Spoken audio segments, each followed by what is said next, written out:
Անուն Հոր եւ Որդու եւ Հոգու Սրբո, Amen. Some believe in miracles while others do not. Monotheistic religions acknowledge that without God's intervention and direct support, miracles would not have taken place.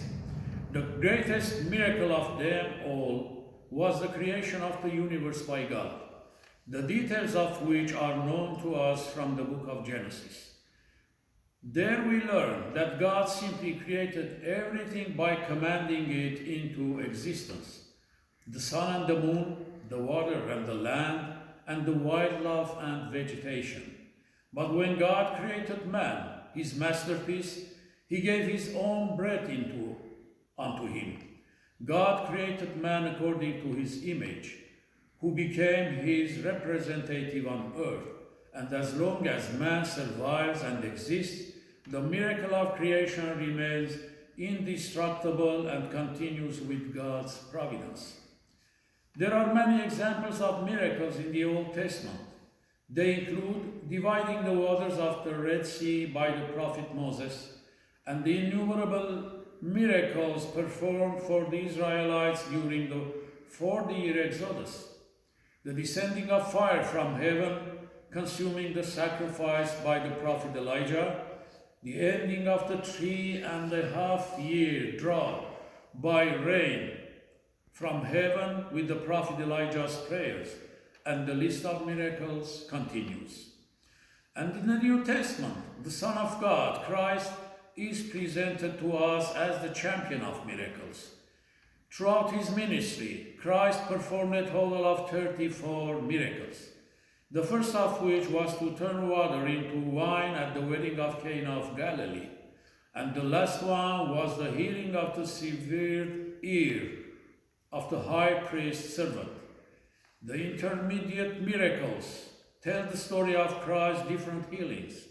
There Christ presents himself as a general physician, a dermatologist, a psychiatrist, an ophthalmologist, an orthopedic surgeon, a general surgeon, and finally as a resurrector of the dead, which is a unique privilege belongs only to God.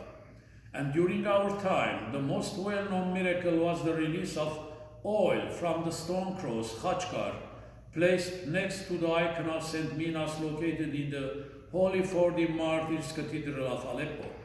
This miracle was witnessed by most Armenians in Aleppo and validated by His Holiness Aram I's visit and his glorious prayer at the memorial cross. Did the memorial cross's tears predict the future of the Armenians of Aleppo in anticipation of the impending catastrophe? Future events are the best way to tell.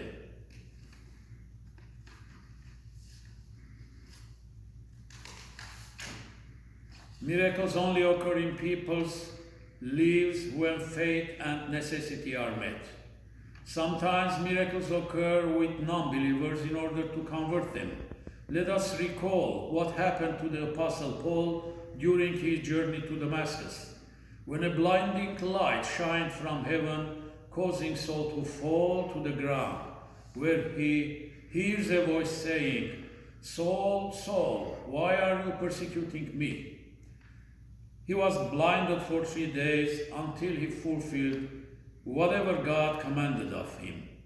While Saul was one of the fiercest persecutors of believers of Christ, he later would become the most accomplished and devoted apostle who spread Christianity to the ends of the world. Dear believers, live with faith so that God's miraculous hand will reach you too. Stay well.